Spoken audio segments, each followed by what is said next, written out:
memories of time and stand forth in renewed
Hey, I hope you're doing good. I'm getting back to doing another video here, and yeah, I hope everything is going well in your life and that you've been staying grounded, and taking care of yourself.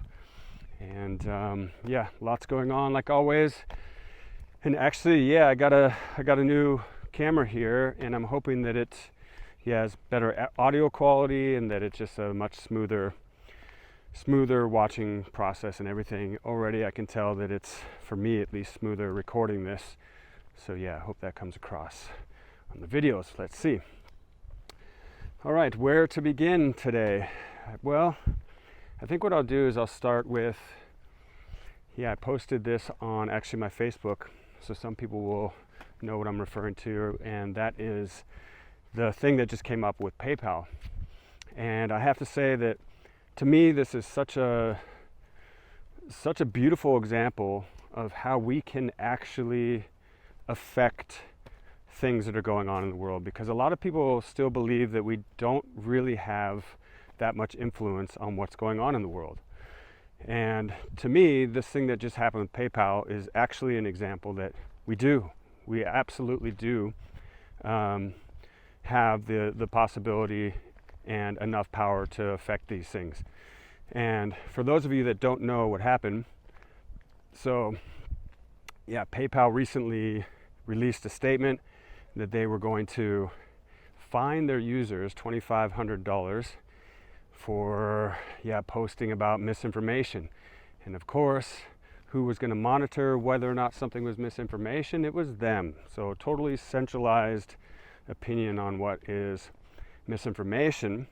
Then it was something like 24 hours right after that, they completely did a 180 and said, oh, it was a mistake, we don't know how that happened, we're not going to do that. And the funny thing about it is, first of all, I think no one believed that.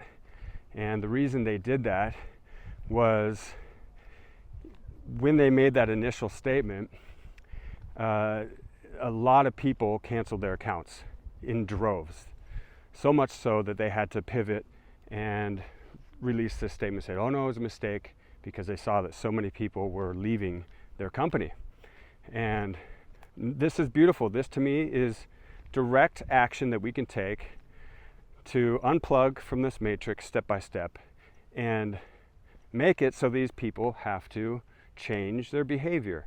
So of course this is, this is not enough for it to really tip the scale, but it's one of these steps. And I also canceled my account, and I have to say it feels really good. I feel like we've all been in this system since we were born, and it's really like embedded into everything. And so it's going to take us some time, step by step, slowly just taking actions to unplug. The more we can do that, actually, I feel the more sovereignty and the more power and the more empowered and the more strength we get. The more we unplug from this system that really has been suppressing people, I believe this is how we can rise up. So this is one powerful step I believe that we can take, to support each other. And I think most people have known our whole lives that this banking thing it really is just benefiting a small percentage of people, but it's just we put up with it because that's, we ignored, what was really going on. But now things are getting to the point, fortunately, that it's like, hey, it's actually time for us to do something, because these bankers are coming after people and they're really starting to put clamps down on control.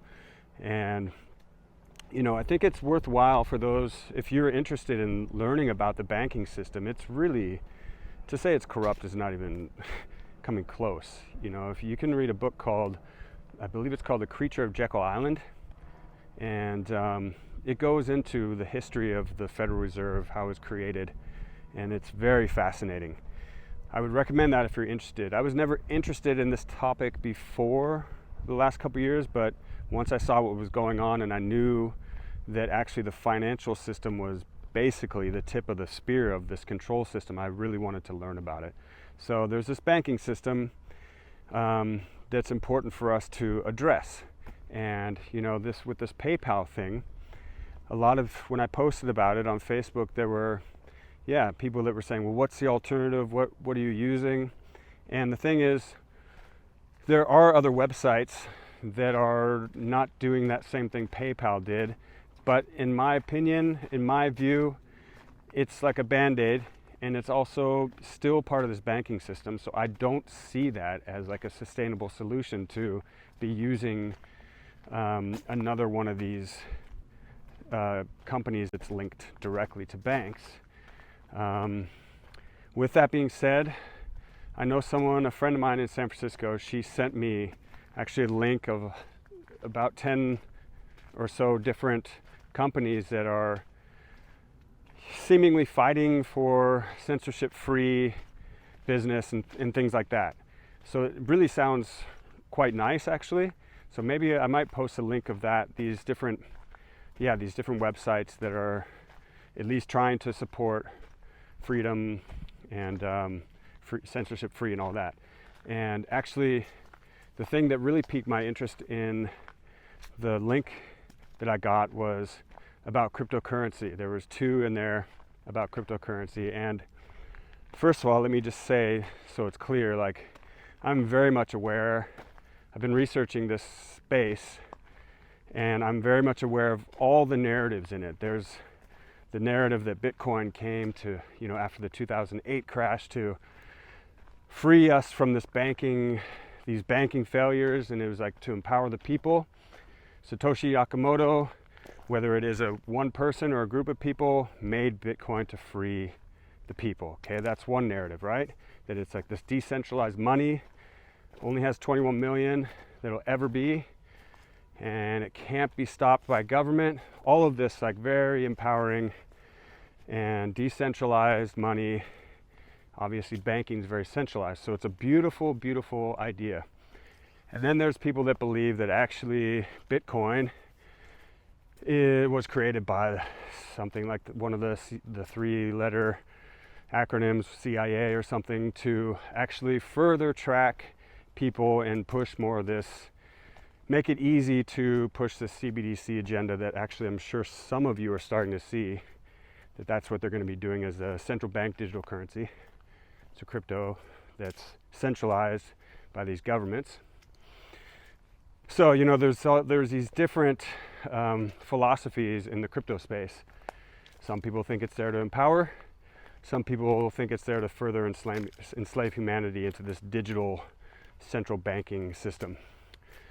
I believe it's probably a mixture, actually. I believe that there are cryptocurrencies, most of them, that are, because you can track everything on the blockchain with most of these currencies, I do believe that these ones will pose a problem down in the future, and some of them already have. maybe I'll get back to that. There's one called Tornado Cash that was like really attacked.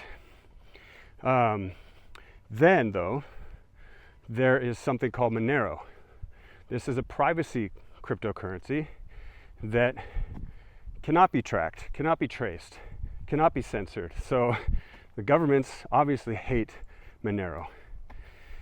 And this is one that you could kind of equate more to, as far as like in the digital world, actually cash, where they can't really see where you're spending it.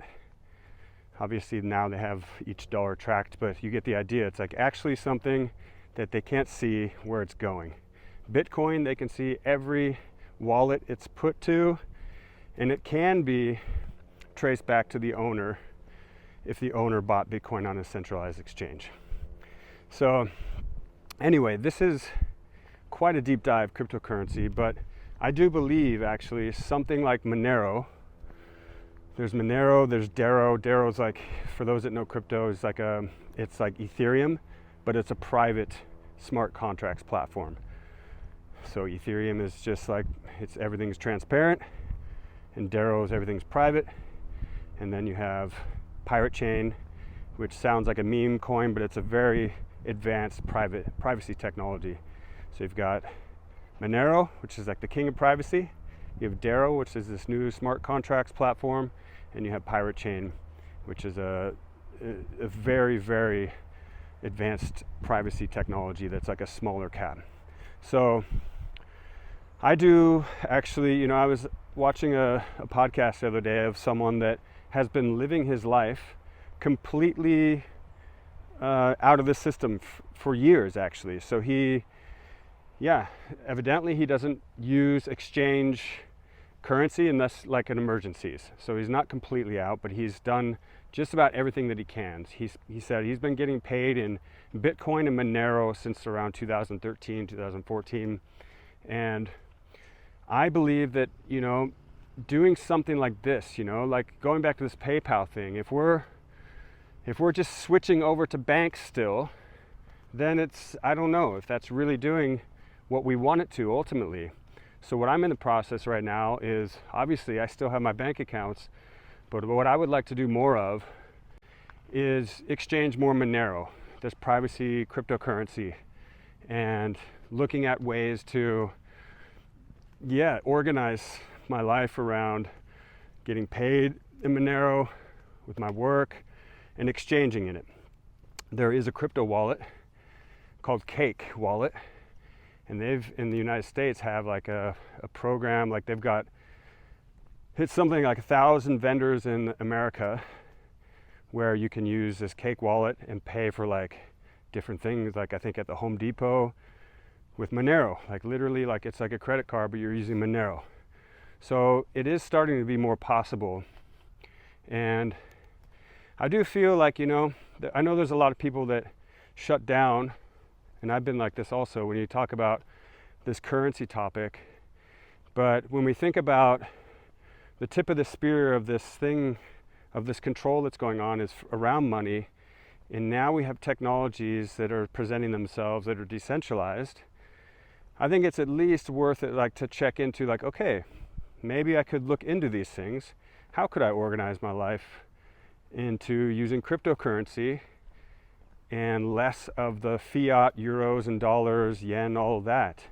And, setting up systems, like maybe even in community, where there's a system of barter going on with trading different, obviously foods, goods, services, things like that. But then maybe also agreeing upon a currency. I know there's some places that are developing their own cryptocurrency, like locally. So there's like this whole thing of developing it locally and maybe having it actually backed by something. There's crypto that's backed by actually silver and gold. And I think it's really important to like start looking at these possibilities. I know it's one thing I am looking at, like what I would like to do is be in a place where our community is getting back to the roots first and foremost, really getting back to the roots of growing our own food. I mean, right now my wife and I, we are We have our small garden. We are growing our own food. It's small at this point, but you have to start somewhere. And we have something with the neighbors where we've all agreed, like, hey, we can share if someone has excess. So growing one's own food and sharing it in the community, and then working with the barter system and trade, things like this. And then also looking at a different kind of currency that's not coming from these people that literally don't care about us. You know, like this is like this next step. Like I feel like there's these different steps of awakening that we're having during these times. Like we put up with so much of this system before, and now it's, at least in my view, it's time for us to unplug step by step, one thing at a time, and getting support around that. And so I think I'll leave that topic there for now. It is something I'm very passionate about, crypto. I do believe there is something there, especially with like Monero and Pirate Chain and also Bitcoin. I do think even though Bitcoin is everything's transparent, there are ways to I think Bitcoin, there's also ways to make sure that it, government's not tracking it all and like taking it, things like this. Like I do see quite a positive with Bitcoin as well. Definitely think these are things to look into and start asking yourself a question of what kind of money system you would like to engage with. Like this is the time we're in right now. There's like really, this new system is being built. We really have this incredible opportunity to do things in a different way, and we do have we can affect things. This is definitely a fact. We can affect it in a positive way. And so that's that. And the other thing I've been thinking about, I think in the last video I mentioned that I was taking my phone and leaving it in another room before I went to bed, to just have like not all this interference before I go to bed and like looking at my phone. And of course I've went back to that habit actually, and had it back in the room. And then just again the other day I took it out and was realizing how much of a impact that has by going to bed with the phone with me and reading different articles. And like specifically last night when I put it out again, like I think what it also does by us leaving our phone is it opens up the door and the possibility for memories, for different memories to come in. Like what I was thinking about last night was, first of all, like before smartphones, I think I got my first smartphone in 2008 or 9, something like that. And so, but then like I remember like around 2004, I think I would like bring the computer to bed and would like read before on the computer. But before that, like around 2003, so it's been almost 20 years, where my routine was reading a book at night, nothing else, just reading a book. And so last night I was just going through these memories of just different points in my life and what was going on, and really getting into this topic of actually going to bed with reading a book instead of a screen. There's just something a lot different, I think, that happens also with our brain chemistry, obviously with the blue light from the screen and all that, than if it's like a paper book. And this is something that I'm really very much into right now, is like organizing, because I love the technology that we have, but organizing it in a way where it's not like I'm totally addicted to it, going to bed with my phone. Even like small things, like for example, today I was doing my breathwork session, and usually after my breathwork session, my meditation session, I'm like reaching right for my phone to check something. And today what I consciously did is like, no, before you check anything, finish everything up here first. So put this mat back there, get up, get dressed, go to the bathroom, whatever, finish, getting into this mantra of, I notice that I have this thing of reaching for my phone all the time. And so now what I would like to do is reach, instead of reaching for this phone, like really engage with being present into the moment of which action I'm doing, and like really get into the moment and delay this like picking up of the phone and this addiction to the screen. And finding this balance, I think, is a really, really important topic for us, especially with all of the extra information going on these days. And I feel like, there, for such a long time, like I've said before, there's been such a design to take us out of the power that's going on inside every human being, and the intelligence and the intuition and just the incredible chemistry happening inside.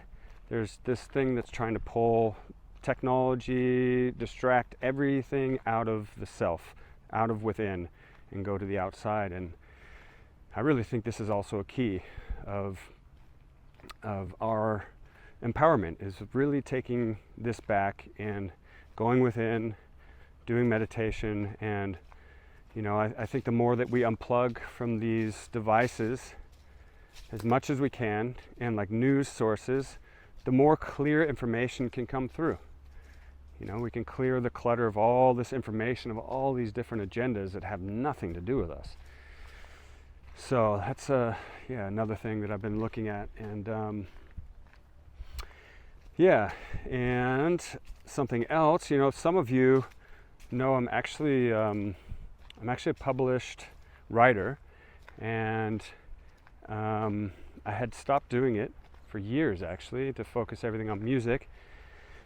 But lately I'm getting this like idea to do it again. And there was a book that I was actually writing. Actually, I started it, so I had this dream all the way back in 2013, and it was very apocalyptic. And then I was like, what was that? And then like shortly after that, maybe a few weeks, a couple months or whatever, I had another similar themed dream, and I was like, that's crazy. I think I need to write. I think that's some book I need to write. So I started in like 2015 writing this book, and it was like a science fiction, apocalyptic, about government corruption, all this, like a lot of the topics that are happening right now. But then I put it down. I actually finished it. Like at least from cover to cover, it's actually like the structure was there. But then when this everything started happening a couple years ago, actually months after it started happening, I was like, I think the reason I didn't finish that book was because maybe it's supposed to be very much intertwined with all of this that's going on, because it was kind of about that anyway. So just wanted to let you know I'm going to be I'm re-engaging myself with this manuscript, and I'm going to be writing this book, and I'm going to be sharing, I'll probably share a little bit like in videos, kind of maybe at some point talking about it a little bit. But it's definitely like, it's a science fiction book, but it's also like, even back when I started writing it, it was also had a message of how we can basically get back to our empowerment, and like with ancient technology. And so this is like one of the themes in there. And and then the next thing, actually maybe I'll just do a little pause here, give you a view of the village here.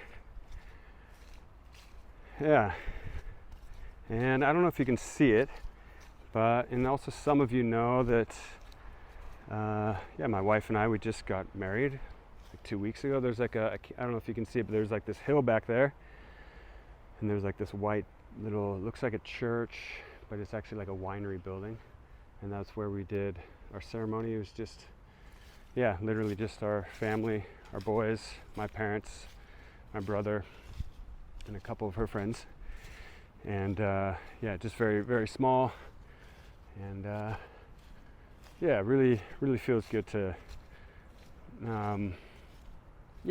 this like really uniting in this way. Like all the romantic stuff about it, I was always sort of like, marriage, it's this government thing, but it's actually quite beautiful, and like really rekindled the memories of why we started. And so that was nice ceremony we did a couple weeks ago. And yeah, the last thing is I'm going to, as I mentioned before, I'm going to be doing these sound journeys, these meditative sound journeys, because I believe this is also very important for us to do. So it's going to be, I'm going to do from my place online, probably some people in the area, invite a couple people in this area, in the Black Forest, but for the most part it's going to be like an online where we are tuning in to what we want to create for our own life and also how we want to co-create this new world together. So that's a bit of the baseline of it, and it's going to be this guided meditation that I do.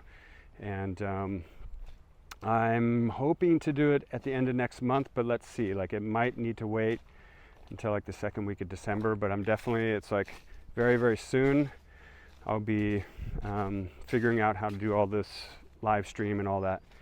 And I think that is going to be it for today, and I would just leave it with, like I had a lot of like opinions on crypto and stuff today, and I think it's really important that like, you tune in with like what feels right for you, like as far as like creating a different sort of way to engage with things, like there's people saying their opinions, but ultimately we have to listen to what we feel is right.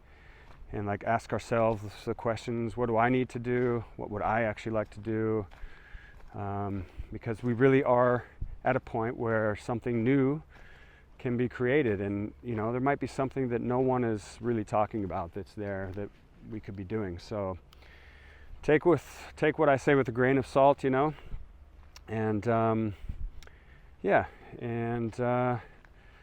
that is it. And I really wish you a nice time, and I will see you next time.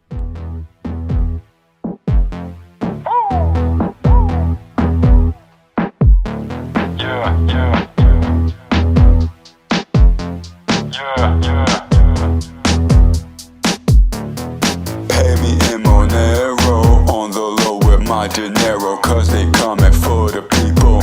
Stand up like a hero, wanna take our privacy, control our currencies, take away our humanity, and tell you it's for your safety. The herd does it willingly, they might be smart but cannot see. Everyone wants to be free when you sell your soul and integrity. Global elite bankers are the top gangsters, wanna trace our crypto, so pay me in Monero.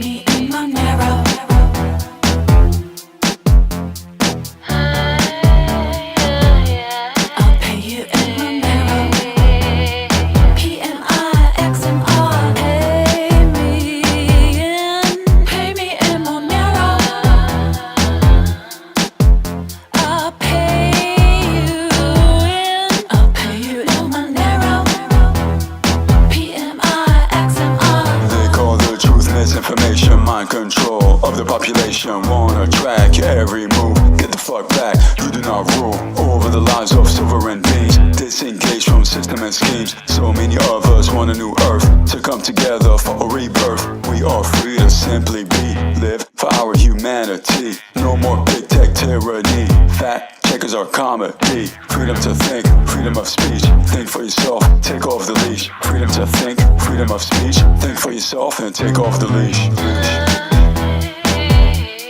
Pay me in Monero.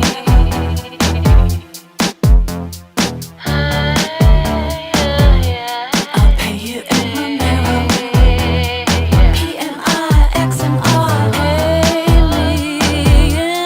Pay me in Monero. I'll pay you in Monero. PMIXMR. Not consumers, nope, we are creators who see far beyond limitations they impose. Try to enslave us, but we rose. They censor the voice of truth, impose dystopia on you, cause it's all a hoax. Mainstream news, the biggest joke. Decentralized finance, we break free, exit the centralized monopoly. Mesh networks for communication, we take action. Higher vibration to dissolve the matrix mind and vibe during these times. Connect